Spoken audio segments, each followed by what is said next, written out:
नमस्कार मंडळी, आज आपण बनवणार आहोत गाजरचा हलवा। थंडीच्या दिवसात गाजरचा हलवा नाही खाल्ला तर काय खाल्लं, तर चला बघूया।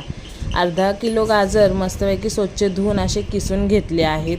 किसून झाल्यानंतर कढईमध्ये तूप टाकून काजू बदाम फ्राय करून घ्यायचे आहेत। ते फ्राय करून झाल्यानंतर त्याच तुपामध्ये किसलेले गाजर टाकून घ्यायचे आहेत। ते 7 ते 8 मिनिटं फ्राय करून घ्यायचे तुपामध्ये। मस्तपैकी मऊसूत झाल्यानंतर त्यात आपण अर्धा लिटर दूध ॲड करणार आहोत।